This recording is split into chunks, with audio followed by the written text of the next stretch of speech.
अस्सलामुअलैकुम, आप देख रहे हैं प्रोग्राम एक पेज और मैं हूं फरवा वहीद। नाज़रीन, ईरान अपनी शराइत पर डट चुका है और अमेरिका अपने मुतालबात से पीछे हटने को तैयार नहीं। ईरान ने पाकिस्तान के जरिए अमेरिका को जंगबंदी की जो तजावीज़ भेजी थी उनसे मुतालिक ट्रंप ने कहा कि ये तजावीज़ मुझे पसंद नहीं आई। यूं डेडलॉक वहीं बरकरार है, जबकि इजरायली वज़ीर आज़म नेतन्याहू भी कह रहा है कि ये जंग ख़त्म नहीं हुई बल्कि जारी है। अमेरिका और इजराइल हर कीमत पर ईरान के जौहरी प्रोग्राम को ख़त्म करना चाहते हैं। मिसाइल और बम हमलों में वो इस प्रोजेक्ट को ख़त्म करने में मुकम्मल तौर पर नाकाम हो चुके थे, लिहाजा मुज़ाकरात के नतीजे में वो ईरान से अपने मुतालबात मनवाना चाहते हैं। मगर मुज़ाकरात की मेज़ पर ईरान, अमेरिका और इजराइल को चारों शाने चित कर चुका है।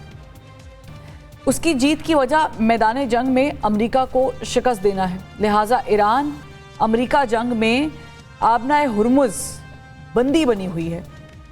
एक जानिब ईरान ने स्ट्रेट ऑफ हुर्मुज़ बंद कर रखी है तो दूसरी जानिब अमेरिका की नाकाबंदी जारी है और इसके नतीजे में दुनिया भर में तेल की कीमतें आसमान की बुलंदियों को छू रही हैं और साथ ही महंगाई का तूफान भी सर उठा रहा है। अब 3 दिन बाद ट्रंप चीन के दौरे पर जा रहे हैं, जिसे ईरान अमेरिका जंग के हवाले से किसी ब्रेक थ्रू की उम्मीद कहा जा रहा है, जबकि पाकिस्तान भी ईरान अमेरिका जंगबंदी मुज़ाकरात के लिए मुतहर्रिक है और हार नहीं मान रहा। इस वक्त ईरान और अमेरिका के माबैन जितनी भी कॉन्वर्सेशन हुई है वो पाकिस्तान के ज़रिए ही हो रही है और पाकिस्तान ही दोनों फरीकैन को अपने मुतालबात और तजावीज़ में नरमी लाने के लिए भी मना रहा है। ऐसे में क्वेश्चन ये है कि इन मुज़ाकरात के नाकाम होने की सूरत में क्या ये ख़ित्ता किसी जंग का मुतहम्मिल है, और अगर ये मुज़ाकरात कामयाब हो जाते हैं तो क्या पाकिस्तान अपने लिए खातिर ख्वाह फ़वाइद हासिल कर सकेगा?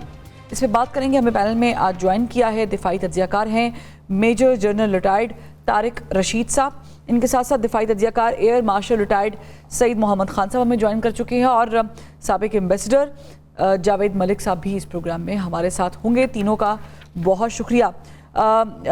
मैं शुरुआत करना चाहूँगी जनरल साहब, मुझे ये बताइएगा कि जो शराइत पाकिस्तान के थ्रू भेजी गई हैं अमेरिका को और जिस पर अमेरिकी सदर डोनाल्ड ट्रंप साहब ने रद्द-ए-अमल भी दिया है, एक्चुअली जो अमेरिकी अखबार है वॉल स्ट्रीट जर्नल, उसने ये दावा किया है कि ईरान ने जंग के ख़ात्मे की जो तजावीज़ हैं उसमें बेसिकली 20 साल तक यूरेनियम इनरिचमेंट जो है उस पर इत्तेफाक नहीं किया, बल्कि अमेरिका की ये तजवीज़ जो है ये मुस्तरद कर दिया अकॉर्डिंग टू दैट जरीदा। तो एक तो ये चीज़ हमारे सामने आ रही है विच वॉज वेरी एक्सपेक्टेड। तो आपको लगता है कि ट्रंप इस बार जो है वो दोबारा कोई तजवीज़ नहीं बनाएंगे, इस तजवीज़ को मुस्तरद करके और दोबारा पाकिस्तान के थ्रू ईरान को भेजेंगे? कोई समझ आ रही है? देखें, कल हमने पाकिस्तान मॉन्यूमेंट में प्राइम मिनिस्टर की शहबाज शरीफ साहब को ये कहते सुना कि हमें मुझे फील्ड मार्शल ने बताया है कि हमें ईरान से उनका जवाब मसूल हो गया और चंद ही घंटे बाद देखा कि तमाम खबरें मीडिया में आ गई थी। तो और मीडिया में जब आ जाती हैं तो एक आई थिंक जो टेम्पो है वो बढ़ जाता है, क्या सरहदें शुरू हो जाती हैं। पाकिस्तान अभी भी दोनों साइड से इंगेज्ड है और कोशिश कर रहा है कि किसी ना किसी तरीके की बात जो गिव एंड टेक से बात बन जाए, और अमेरिका को ये समझना होगा कि उन्होंने पूरी कुव्वत इस्तेमाल कर ली लेकिन ईरान को जो उनके ऑब्जेक्टिव थे वो बिल्कुल अचीव नहीं कर सके। और ईरान को भी ये समझना होगा कि अब मेन इशू बन गया है स्ट्रेट ऑफ हुर्मुज़ का। ऑफ कोर्स न्यूक्लियर का तो पहले से इशू चलता आ रहा है। तो ये देखें, स्ट्रेट ऑफ हुर्मुज़ का जो जिक्र ना JCPO में था, ना पिछले साल जब जून में 12 दिन का कॉन्फ्लिक्ट हुआ उसमें था। ये जब अमेरिका ने ईरान को दीवार से लगाया तो ईरान ने अपनी जोग्राफिक जो एडवांटेज थी उसको इस्तेमाल करते हुए कर दिया, लेकिन इंटरनेशनली किसी कायदे कानून के तहत जो ईरान है वो स्ट्रेट ऑफ हुर्मुज़ को बंद नहीं कर सकता। ये उनकी मैक्सिमलिस्ट पोजीशन है, इससे इनको बैक ट्रैक करना होगा।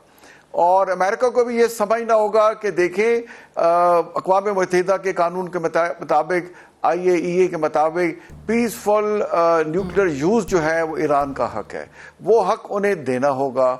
और साथ ईरान की जो शराइत है कि जी आप जंग बंद करें, अगर आप वाकई चाहते हैं इस जंग का मुकम्मल खात्मा होना चाहिए, हमसे सैंक्शन हटाए। तो ये देखें, बेसिक मामलात यही है। उसके अलावा फिर आ जाता है बाद में इनरिचमेंट का और मिसाइल्स का, प्रॉक्सीज का, वो बात हो जाएगी। मेन इशू यही है, सैंक्शन हटाए और स्ट्रेट ऑफ हॉर्मुज खोलें और ईरान जो है ट्रांसपेरेंट हो जाए एज फार एज उनके न्यूक्लियर एमिशंस आर कंसर्न। मुझे समझ नहीं आती, देखें ईरान अगर न्यूक्लियर हथियार नहीं बनाना चाहता तो 60% यूरेनियम क्यों अफरूदा करके उसने पास रखा हुआ है, और खामखा अपने अवाम को देखें, एक निसफ सदी हो गई है अंडर सैंक्शंस है। अमेरिका एक सुपर पावर है, उनका वॉर स्टेमिना, उनकी मिलिट्री माइट जो है उसका ईरान एक बड़े अरसे तक मुकाबला नहीं कर सकता। अब मैं आपको मिसाल देता हूं, देखें अगर अमेरिका मैं जरा साहब आपसे थोड़ा सा इख्तिलाफ करना चाहूंगी। आपका एक पॉइंट ऑफ व्यू है कि ईरान अगर बनाना नहीं चाहता न्यूक्स तो फिर उसने क्यों रखा हुआ है, बिल्कुल ये सवाल उठाया जा सकता है, लेकिन ईरान बाकायदा तौर पर जवाबदेह है IAEA को, लेकिन ऑन द अदर हैंड जो जिनके पास न्यूक्स हैं इजराइल के पास, उससे तो किसी ने कभी नहीं पूछा। तो why always a Muslim country जिससे आप पूछते हैं, कहते हैं और रोकते हैं, तो ये भी तो देखें ना, दिस इज डबल स्टैंडर्ड। देखें दुनिया में डबल स्टैंडर्ड भी है और कई तरह के स्टैंडर्ड हैं। This is the reality of the दुनिया। अमेरिका पूरी दुनिया में जो प्रचार करता है ह्यूमन राइट्स की और औरतों के बच्चों के हकूक़ के, देखें गज़ा में हमने किस तरह पामाल होते देखा, और हमने कैसे देखा कि अक़वाम मुत्तहिदा तीसरा महीना हो गया है, देखें 71-72 दिन हो गए हैं और अभी तक अक़वाम मुत्तहिदा कोई रोल प्ले नहीं कर सका इस ईरान अमेरिका के कॉन्फ्लिक्ट में। जो रोल उनका था उससे बढ़ के रोल पाकिस्तान रोल प्ले वो कर नहीं सका। लेकिन मुझे मार्को रूबियो की वो लाइन उधार लेनी पड़ी जिसपे उन्होंने बाकायदा तौर पर एम्फसिस किया था, जोर दिया था यूएन को कि यूएन स्टेट ऑफ हॉर्मुज के मामले में अब ईरान पर दबाव डाले। By the way sometimes it's joke अच्छे होते हैं। एम्बेसडर साहब, ये जो अभी हम देख रहे हैं, मैं एयर मार्शल साहब से भी सवाल करना चाहूँगी, लेकिन पहले आपसे आगाज़ करते हैं। एक ऐसी सिचुएशन जिसमें ईरान ने अपनी जो तजावीज़ हैं वो भेजी हैं, मस्ट बी वेरी स्ट्रिक्ट, इसलिए ट्रम्प साहब ने कहा कि मुझे पसंद नहीं आई। ट्रम्प साहब शायद चाहते हैं कि वो लिख कर दे दें कि जो आप कहेंगे वैसे ही कर लेते हैं सरकार, वो तो उन्होंने किया नहीं है। तो जाहिर है कि अब हम देख रहे हैं कि वी आर वेरी क्लोज। आज गालिबन 11 मई है और 13 से 15 मई के बीच में जनाब आला का एक बड़ा अहम दौरा चीन है। तो मुझे बताएं, उससे पहले कोई दाल गलती भी नज़र आ रही है या वो चीन गारंटी लेने जा रहे हैं? देखिए जी, जब ये रिस्पांस आया प्रेसिडेंट ट्रम्प की तरफ से तो मेरे लिए तो वो कुछ I was not surprised, because हमें ये पता था कि ईरान की तरफ से जो प्रपोजल गई है जिसमें वो ये कह रहे हैं कि आप जो है अपना हॉर्मुज को खोल दीजिए, आप लेबनान में सीज फायर कर दीजिए, और आप जो न्यूक्लियर का इशू है उसके हवाले से जो 20 साल की बात है उसको मजीद कम कर दीजिए। तो मतलब बेसिकली बहुत से जो ऑब्जर्वर्स थे वो कह रहे थे कि एक महीने, आज तकरीबन एक महीना हो गया है इस्लामाबाद टॉक्स को। आई थिंक 11 अप्रैल को हुई थी इस्लामाबाद टॉक्स, आज हम 11 मई पे खड़े हुए हैं। तो बहुत से लोग ये सवाल कर रहे हैं कि अगर end of the day after 1 month of negotiations यही बात कहनी थी तो फिर ये तमाम जो मुज़ाकरात हो रहे थे इनका क्या पर्पस क्या था? क्योंकि ऑब्वियसली आप वहीं पे खड़े हुए हैं जहां पे आप पहले दिन थे, आप यही कह रहे हैं कि न्यूक्लियर के हवाले से हमारा जो मौक़िफ़ है वो अपना ही रहेगा, उसको दे नॉट विलिंग टू बज ऑन दिस। दूसरी बात है जो अमेरिका कह रहा था कि आप नॉन स्टेट एक्टर्स यानी प्रॉक्सीज की सपोर्ट छोड़ दीजिए, वो ये कह रहे हैं कि लेबनान में आप जो है न सिर्फ वो प्रॉक्सी को सपोर्ट करते रहेंगे बल्कि वो कहते हैं आप सीज फायर भी रखें, यानी हमारी प्रॉक्सी भी रहे और आप हम पे हमला भी ना करें। तो ऑब्वियसली ये तो बिल्कुल मैक्सिमलिस्टिक अप्रोच है। This will not lead to any conclusion. I think ये तो ऐसे ही हम ग्रिड लॉक में फंसे रहेंगे और ये अनफॉर्चुनेट है कि इस तरह से सिचुएशन डेवलप हो रही है। I will agree with general साहब कि देखिए हम सब ये चाहते हैं कि इस मसले का हल निकल आए, लेकिन देखिए अमेरिका जो है वो एक सुपर पावर है, उसको आप किसी हद तक ही कंट्रोल कर पाएंगे। अल्टीमेटली ईरान का इसमें नुकसान होगा अगर ये चाहेंगे किसी तरह से रहे। ऑब्वियसली उनके जो आज ही मैं एक रिपोर्ट देख रहा था कि उनकी जो समझते हैं कि अमेरिका सुपर पावर है क्योंकि नेटो ने साथ नहीं दिया, यूरोपीय यूनियन ने साथ नहीं दिया। अब अभी भी that doesn't make a difference. ठीक है, नहीं, जियोपॉलिटिक्स देखिए, जियोपॉलिटिक्स के अंदर देखिए नेटो जो है, अगर आप उसकी थोड़ा लंबी डिस्कशन हो जाएगी, नेटो को बहुत हद तक अमेरिका ही सपोर्ट करता था। वो अगर अमेरिका जो है वो एक सुपर पावर है और it will remain a super power. हम उसको पसंद ना करें वो एक अलग बहस है, हम उस पर कर सकते हैं, लेकिन वो एक रियलिटी है। उसके साथ आपको निगोशिएट करके ही मसले को हल करना पड़ेगा। और ऑफ कोर्स अगर वो फ्लेक्सिबिलिटी नहीं रहेगी जो ईरान की तरफ से होगी तो आप ये सोचिए कि व्हाट इज द आउटकम, यानी क्या होगा। There could be 3 possibilities. आप इस जंग को मजीद, यानी ये जो अपना हुर्मुज है ये ऐसे बंद रहेगी। आप अगर ये कहेंगे अमेरिका को तुम आप अपना हुर्मुज खोल दीजिए, वो कभी भी नहीं खोलेंगे। वो तो फिर सबसे पहले ईरान ने ही उसको ब्लॉक किया था, ये तो इन्होंने तो काउंटर ब्लॉक किया है। फिर आप उनको ये बोलेंगे कि हम न्यूक्लियर भी बरकरार रखना चाहते हैं, तो फिर वो कैसे आपकी बात मानेंगे? आप कहेंगे कि हमने जो नॉन स्टेट एक्टर्स हैं, यानी चाहे वो यमन में हो, लेबनान में हो या इराक में हो, उनको हम सपोर्ट करते रहेंगे, तो देन वी आर, तो हम बिल्कुल we are back to square one, यानी इस तरह ठीक तो है, तो मसले ये का जो हल नहीं तीन होगा। ऑप्शंस या सॉल्यूशंस मौजूद हैं, ये कौन कौन से पॉसिबिलिटी है हो सकते हैं? मुझे लगता है कि अब तमाम जो तवज्जो है वो बहुत सारे जो जियो पोलिटिकल एनालिस्ट हैं दुनिया में, दाने सीरियस वाले जो इन चीज़ों को बड़ी गौर से देख रहे हैं, वो ये समझते हैं कि अब जो गुफ्तगू है वो बीजिंग में होने वाली है। और ऑफ कोर्स मैं ये नहीं कह रहा कि बीजिंग के अंदर प्रेसिडेंट ट्रंप और प्रेसिडेंट शी जो है वो बैठ के सिर्फ ईरान को डिस्कस करेंगे, लेकिन मैं समझता हूँ कि Iran will be one of the talking points. और इसके अंदर जहाँ तक ताल्लुक है चाइना का, तो चाइना की बहुत इन्फ्लुएंस है ईरान के ऊपर। और मैं समझता हूं कि ये भी मुमकिन है कि किसी हद तक जो रिलैक्सेशंस लेना चाहते हैं प्रेसिडेंट शी, वो इस लीवरेज को यहाँ पे यूटिलाइज करते हुए इस मसले के हल की तरफ कुछ पेशकदमी करें। बिकॉज आप जानती हैं कि बहुत ज्यादा जो अफेक्टेड है यानी ऑयल एंड गैस नीड्स जो उनकी कर्टेल हो रही है वो चाइना की हैं। चाइना इस रीजन पर बहुत डिपेंडेंट है in terms of their energy needs. मैं ये नहीं समझता कि वो इमीडिएटली उनको कोई प्रॉब्लम है, बिकॉज उनके स्ट्रेटेजिक रिजर्व्स जो हैं वो काफी ज्यादा 4 है, महीनों के लेकिन लॉन्ग exactly टर्म कि चाइना भी नहीं चाहेगा कि ये मसला ऐसे ही उलझा रहे। और क्या इन डिस्कशंस के दौरान कोई ऐसी चीज चाइना ऑफर कर सकेगा? बिकॉज हम जानते हैं कि चाइना की भी अपने इश्यूज हैं, चाहे वो टैरिफ से रिलेटेड हों, ट्रेड से रिलेटेड हों, साउथ चाइना सी से रिलेटेड हों। तो अगर वो उन तमाम डिस्कशंस में परहैप्स कुछ लोग ये समझते हैं कि वो ईरान के इशू को भी शायद वो एक लीवरेज के तौर पर यूटिलाइज करके कुछ रिलैक्सेशंस ले पाए और फिर इन्फ्लुएंस करे ईरान को कि वो पीछे हट जाएं। तो यही हो सकता है, मेरी नजर में एक एनालिसिस है। आई एम नॉट सेइंग कि यही होगा, बट सम पीपल फील कि अब ये तमाम डिस्कशंस जो हैं, ये जंग वंग की बातें, ये अब उस विजिट के बाद ही हम क्लियरली समझ सकेंगे कि वहां पे क्या ट्रांसपायर होगा। ठीक है, ये हैंस प्रूव्ड के एयर मार्शल साहब कि जो कुछ अभी तक हुआ है that is to end that was to convince China, क्योंकि उससे पहले टैरिफ वाला मामला, और हम इसकी बहुत डिटेल में नहीं जाते, पर पुतिन का भी एक फ़ोन जो है उस पर कॉन्वर्सेशन हुई थी ट्रंप साहब के साथ, उसमें कोई खातिर खा रिजल्ट नहीं निकले थे। आप इसको कैसे देख रहे हैं, या आप भी समझते हैं कि ईरानियंस जो हैं वो बहुत ज़्यादा रिजिड हो चुके हैं इस मामले में, उनको थोड़ा सा लचक दिखानी चाहिए? अस्सलाम वालेकुम फरवा, बहुत शुक्रिया कि आपने आज इनवाइट किया। देखिए, जो जनरल साहब और एम्बेसडर साहब फरमा रहे हैं उसमें काफ़ी मैं उनसे काफ़ी हद तक एग्री करता हूँ, क्योंकि प्रेगमेटिज्म तो यही कहता है, राइट और रॉन्ग की बहस के बाद को निकाल के क्या कहते हैं कि ईरान अमेरिका की शराइत को मान लेना चाहिए। लेकिन देखिए, हम 2-3 चीज़ें भूल जाते हैं कि इस जंग में एग्रेसर जो है ना वो इजराइल और अमेरिका है, ईरान नहीं है। Iran is the defender in this conflict, ठीक है ना। अब ये कॉन्फ्लिक्ट इतना लंबा हो गया है कि हम ये जो बहुत बड़ी हकीकत है इसको भूल गए। देखिए, from N Iranian point of view वो ये चाहते हैं, अगर आप जैसे आज आप उनके deputy speaker of the assembly को सुने, तो वो ये कह रहे हैं कि जी कि आप हमें गारंटी दें कि जी कि आप हमारे ऊपर दोबारा अटैक नहीं करेंगे।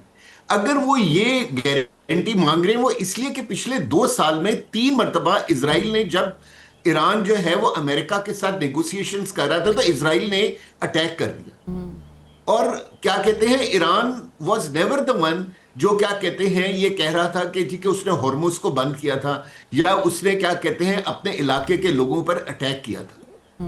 सो जब अगर वो एक ये चीज मांग रहे हैं कि जी कि हमें आप ये एश्योरेंस दें कि अटैक नहीं होगा हमारे ऊपर, तो ये वो एश्योरेंस है जो प्रोबेबली अब चाइना देगा, क्योंकि ईरान ने आज एक इनडायरेक्ट तरीके से कह दिया है कि जी कि हम एक्सपेक्ट करते हैं कि चाइना जो है इस सीज फायर की गारंटी देगा for the 30 days cease fire जो ईरान ने प्रपोज किया। देखिए, दूसरी चीज जो है, हम लोग जो एक सिल्वर लाइनिंग आज हम देख रहे हैं ना, वो ये है कि गो के प्रेसिडेंट ट्रंप ने ईरानियन जो शराइत हैं उनको रद्द कर दिया है। उन्होंने सीज फायर खत्म नहीं किया, उन्होंने दोबारा रिजम्पशन ऑफ अटैक्स नहीं किए, जिसका मतलब यह है कि एक बहुत बड़ी डिजायर है अमेरिका के भी दिल में कि किसी तरीके से अब इस कॉन्फ्लिक्ट से निकला जाए। हाँ बिल्कुल, आप बिल्कुल सही तरीके से फरमा रही हैं, क्योंकि देखिए जो एक सुपर पावर है उसके पास बेइंतहा ताकत होती है, और अगर वो दोबारा रिजम्पशन करें तो इजराइल को सबसे बड़ा फायदा होगा, क्योंकि ये पूरा इलाका जो है वो तबाह बर्बाद हो जाए, ठीक है ना। और उनका जो ग्रेटर इजराइल प्लान है उसको लिए आसानियां पैदा हो जाएंगी। लेकिन अमेरिका को इस वक्त फरवा जो सबसे बड़ा नुकसान हो रहा है ना, वो उसकी प्रेस्टीज को हो रहा है, ठीक है ना। आप जितना इस मामले को खींचेंगे, अमेरिका जो है वो इस दुनिया में आइसोलेट होता चला जाएगा, और उसके दोस्त जो हैं वो उसको छोड़ते चले जाएंगे। अभी तक यूरोप ने और फार ईस्ट ने अपने आप को इस जंग से दूर रखा है। अब आप ये देख रही हैं कि गल्फ स्टेट्स भी जो है वो अपने आप को अब इस कॉन्फ्लिक्ट से दूर रखने की कोशिश कर रही हैं। अब अब्राहम अकॉर्ड मेरे नजदीक is a dead horse now. Saudi Arabia, Qatar, जो है ओमान, ये वो कंट्रीज हैं जो अब अमेरिका को अपने बेसिस दोबारा देने के लिए तैयार नहीं हो रही। अच्छा। ये जो क्या कहते हैं जो है ना, आप कहेंगे जो number 1 super power of the world को ये जो इनकार हो रहा है, ये उसका सबसे बड़ा नुकसान। क्योंकि देखिए सुपर पावर तो वो होती है, हम उस कंट्री को सुपर पावर कहते हैं जो दुनिया के किसी भी हिस्से में जाके अपने मकासद को हासिल कर सकती है। अब ऑलमोस्ट 50 डेज हो गई, जो दुनिया की सोल सुपर पावर है वो अपना मकसद तो हासिल नहीं कर सकी। सो मेरे ख्याल जहां हम ये एक्सपेक्ट कर रहे हैं कि ईरान प्रेगमेटिक हो, मेरा ख्याल है कि पाकिस्तान जो है एक सालिस की होने की हैसियत से अमेरिका को भी ये समझा रहा है कि आप भी प्रेगमेटिक हो। It is better to finish the conflict here और wait for another day. देखिए इस सारे कॉन्फ्लिक्ट में ये जंग तो कभी भी अमेरिका और ईरान की नहीं थी, ये तो जंग इजराइल और ईरान की थी। लेकिन इजराइल ने बड़े खूबसूरत तरीके से अपनी जंग को उतार के अमेरिका के ऊपर डाल दिया है, और अब इस जंग को अमेरिका और ईरान की जंग बना दी है। सो मेरा ख्याल है कि अमेरिका को भी प्रेगमेटिक होना चाहिए और ईरान को भी प्रेगमेटिक होना चाहिए। और आज अगर जंग रिज्यूम नहीं हुई है तो इसका मतलब है कि ये डिजायर ईरान और अमेरिका दोनों के दिलों में है कि किसी तरीके से इस जंग को खत्म किया जाए on a note of victory for each other. बड़े बेहतरीन तरीके से आपने कहा कि अभी तक हुआ नहीं है, तो मतलब है कि दोनों चाहते हैं कि ये मामला हल हो जाए। अच्छा, आइसोलेशन का आपने जिक्र किया, ब्रेक पे जाने का कहा जा रहा है। आइसोलेशन से मुझे याद आया कि वो ममालिक, आपने तो खैर यूएस एक एग्जांपल दी, जो चाहते थे कि दूसरे उनके जो मैदान में मौजूद हैं ओपोनेंट्स, वो आइसोलेशन का शिकार हो जाए। फॉर एग्जांपल भारत चाहता था पाकिस्तान आइसोलेशन का शिकार हो जाए। मोरलेस इजराइल का भी यही कॉन्सेप्ट था पाकिस्तान को लेकर। 25 साल 30 साल की मेहनत, और एट द एंड इस खत्ते में भारत आइसोलेशन का शिकार हो गया, पाकिस्तान नहीं हुआ। इजराइल जो सब कुछ करता आ रहा था इतने सालों से, वो भी आइसोलेशन का शिकार हो गया। किसी ने उसकी हिमायत नहीं की फिलहाल उस तरीके से ओपनली, जो गज़ा के मामले में हम देख रहे थे। उसके बाद अब आप अमेरिका का जिक्र कर रहे हैं। इंटरेस्टिंग बात है कि अमेरिका भी आइसोलेशन का शिकार इस तरह हो गया है कि बहुत सारा पैसा देने के बावजूद नेटो को एक बड़ा चंक अमेरिका देता है, बड़ी पावर देता है, उसके बावजूद नेटो काबू में नहीं आया। यूरोपीय यूनियन नहीं डरी, और ग्रीनलैंड की धमकी भी काम नहीं। तो सीम्स लाइक कि आइसोलेशन वहीं पर हो रही है जहां पर ज़्यादा नेगेटिव प्रमोशंस हो रही हैं रिगार्डिंग पीस को लेकर। एक ब्रेक लेते हैं, ब्रेक से वापस आएंगे तो फिर मजीद सवाल आप करते हैं। वेलकम बैक जनरल साहब। इंटरेस्टिंग बात यह है कि जो नेतन्याहू है उसने इंटरव्यू दिया और उसमें उसने ये साफ कहा कि जंग ख़त्म नहीं हुई है बिटवीन ज़ारा के Iran and on the other hand Israel and USA. ये क्यों उसकी तरफ से ये मौक़िफ़ अपनाया जा रहा है? क्या ये पुश किया जा रहा है अमेरिका को कि देखिए याद दहानी के तौर पे जंग अभी ख़त्म नहीं हुई है, अभी भी हम हालत जंग में? अगर ऐसा है तो फिर तो अभी तक चल जाने चाहिए मिसाइल्स दोबारा। देखें, इस नेतन्याहू का तो सर्वाइवल इसी में ही है कि जंग दोबारा शुरू हो जाए और इसके आदत ताकि जो वहाँ उसकी रजीम है वो कंटिन्यू रखे। और अमेरिका ने उसके कान खींच के उसको थोड़ा बिठाया है, और लेबनान और इजराइल का सीज़ फायर 15 मई तक कायम है, उसमें कोई ख़ास उसकी सीज़ फायर की वायलेशन नहीं हुई। और जैसे आपको पता है कि 2 एक्स वज़ीर आज़म इजराइल के जो कि नेतन्याहू की पार्टी में है, वो ऐलान कर चुके हैं कि जो आने वाला इलेक्शन है हम नेतन्याहू के ख़िलाफ़ लड़ेंगे। तो मेरा अपने ख्याल में नेतन्याहू के दिन गिने जा चुके हैं और अमेरिका ने भी पूरा जोर लगा लिया है ईरान पे, अपनी टर्म्स वो नहीं बना सका। और ये अमेरिका और ईरान दो मुल्कों की वजह से, और इसराइल को आप शामिल कर लें, पूरी दुनिया एक इकोनॉमिक क्राइसिस से दो चार है।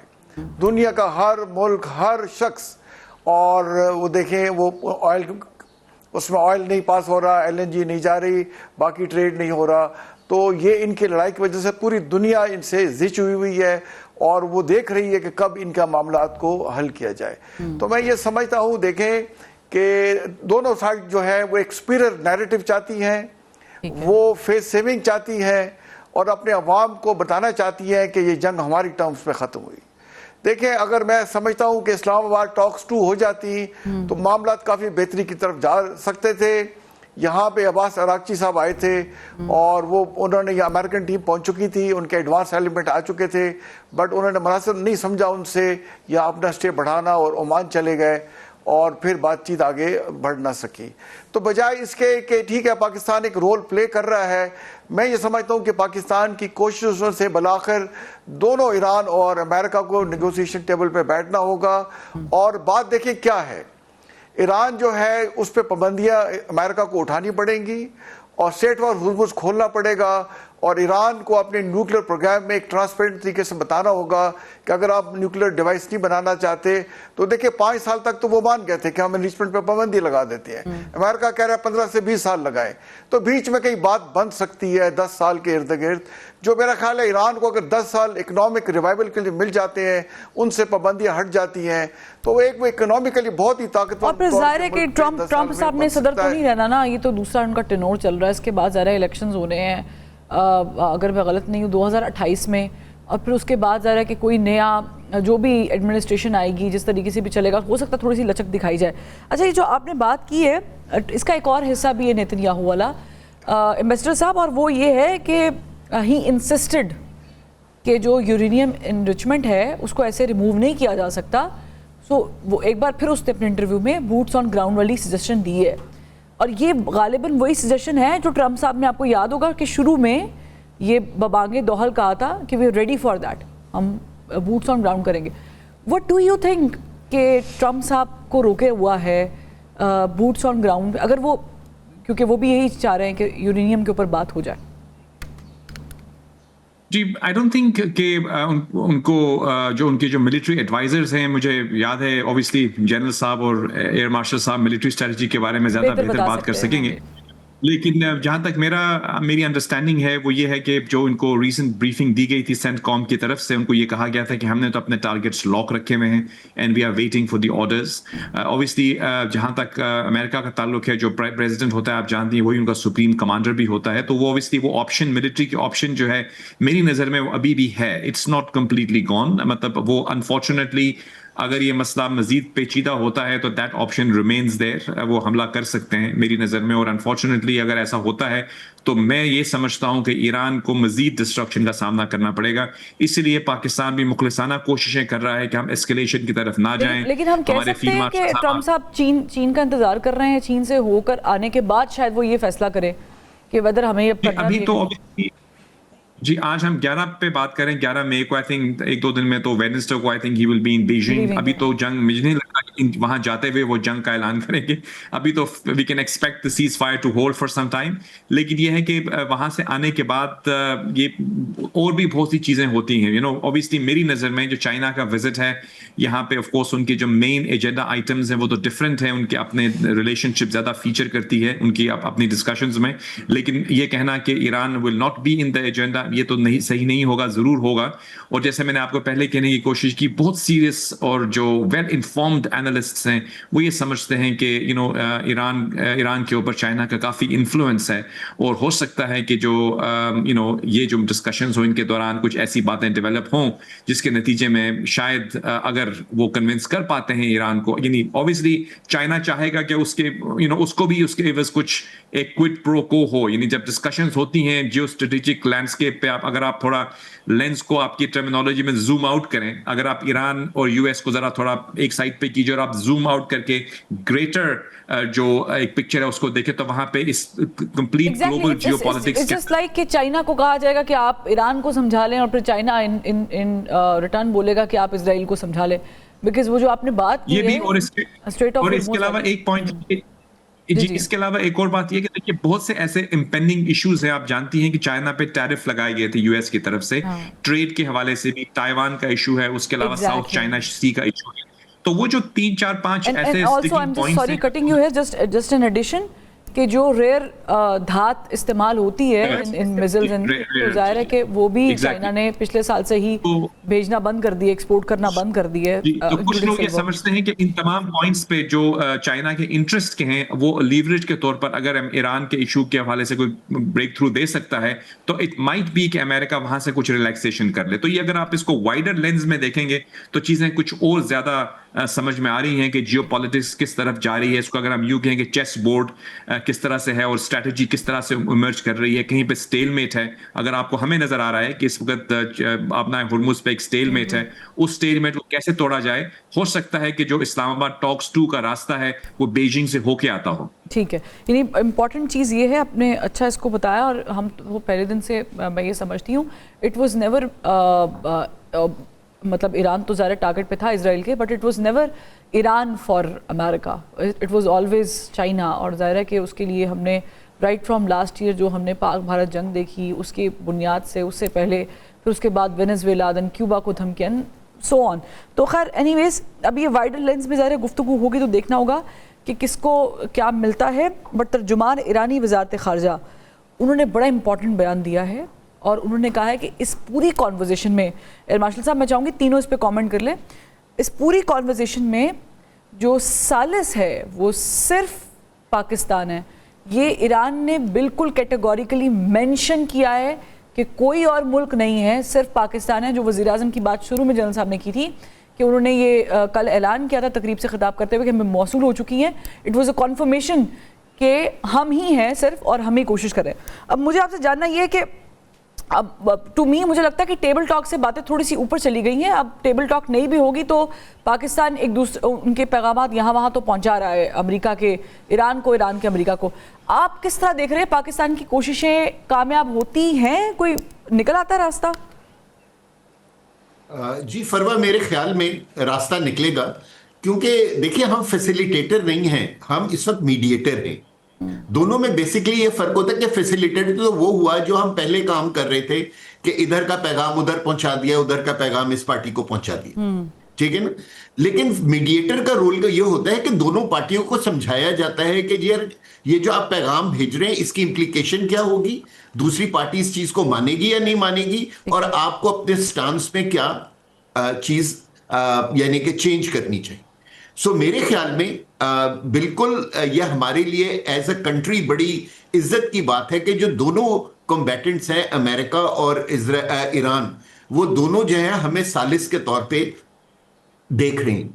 देखिए जो एम्बेसडर साहब ने बात, यानी आप कह रहे हैं कि वो ट्रम्प साहब जो कह रहे थे कि जी हम जो कुछ कर रहे हैं वो पाकिस्तान ने हमें कहा है, तो हम वो क्या फ्रीडम, एक उन्होंने ऑपरेशन था उनका फ्रीडम, वो उन्होंने रोक दिया उन्होंने पाकिस्तान की। तो आप कह रहे हैं कि दोनों क्रेडिट दे रहे हैं, ओन भी कर रहे हैं पाकिस्तान को, ह्यूज थिंग। जी ये, और आप देखिए ना, अगर आप जिस तरह वो बड़ी अच्छी टर्मिनोलॉजी एम्बेसडर साहब ने इस्तेमाल की कि यानी कि लॉन्ग लेंस से देखते हैं। देखिए आज लॉन्ग लेंस में आपको आई एम श्योर खबरों में ये खबर भी आई होगी कि हमारा तीसरा एलएनजी का जहाज ईरान ने क्लियर कर दिया। हाँ जी, ठीक है ना, जो कतर से एलएनजी लेकर आ रहा था, और पिछले लेट्स से 1 महीने में ये तीसरा पाकिस्तान का जहाज, एलएनजी का जहाज क्लियर कर दिया, एलएनजी नीचे नहीं आई और यही देखिए, असल में हमें ना कुछ चीजों को समझने की जरूरत है, ठीक है ना, कि देखिए मुआहिदा सिर्फ उस वक्त होगा, देखिए अगर एक तरफ दुनिया की सोल सुपर पावर खड़ी हुई है तो दूसरी साइड पे दुनिया की एक बहुत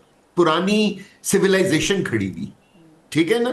ईरानियंस जो हैं वो अपने आप को पर्शियंस और ईरानियंस कहने में बहुत फख्र महसूस करते हैं। और जिस तरह जनरल साहब ने कहा कि वो कभी ये नहीं चाहेंगे कि क्या कहते हैं कि इस तरह की डील हो कि उनके लोगों को ये महसूस हो कि पासदाराने इनकलाब या उनकी जो पॉलिटिकल गवर्नमेंट है वो बैकआउट कर गई, ठीक है ना। और इसीलिए वो गारंटी मांग रहे।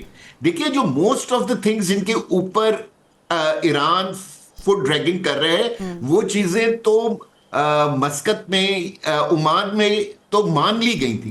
जिनेवा में ओमान में Iran had agreed to 0% enrichment मान गया। लेकिन उसके बाद हुआ नहीं कि वो शरारत हो गई जो इजराइल ने हमेशा से किया, वही किया।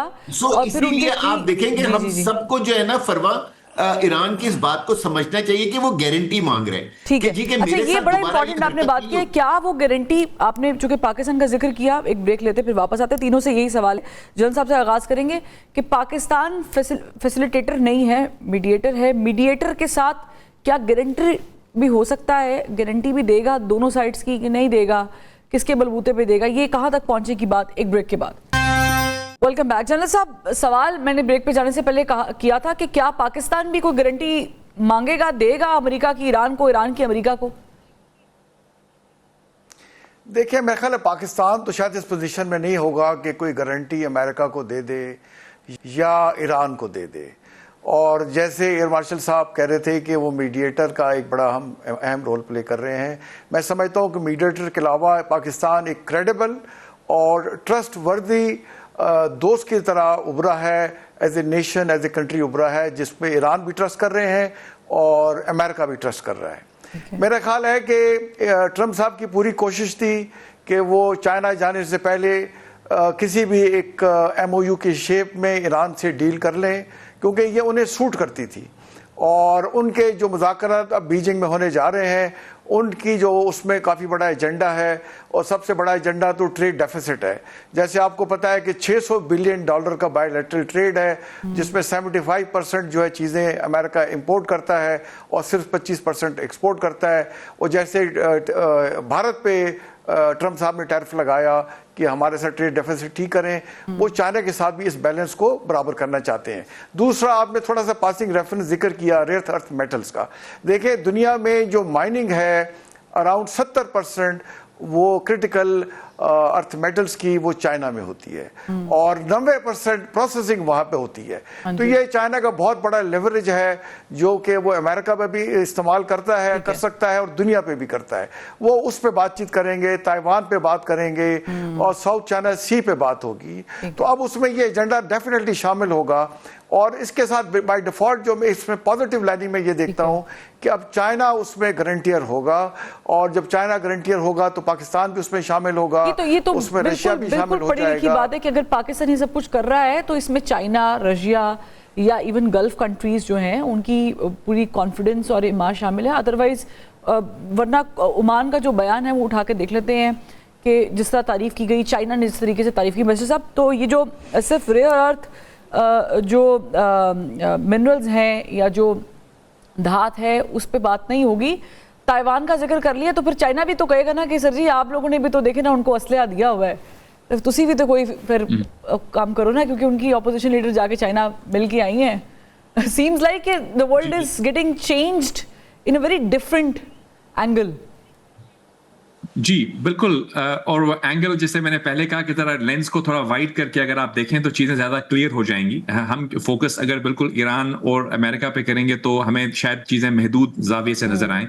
अब हम उसको जब जरा वाइडर लेंस से देखते हैं और चाइना को इंक्लूड करते हैं और तमाम डिस्कशंस के एजेंडा आइटम जिनका जिक्र हमने किया वो होंगे, मैं ये समझता हूं कि देखिए हर दो ममालिक जब आपस में मिलते हैं तो ऑफ कोर्स अपने स्ट्रेटेजिक इंटरेस्ट को वॉश करते हैं। जाहिर बात है कि उनके जो अपने अपने बायलैटरल इश्यूज हैं वो तो सबसे पहले होंगे, सर्वर पे होंगे, टॉप ऑफ द लिस्ट होंगे।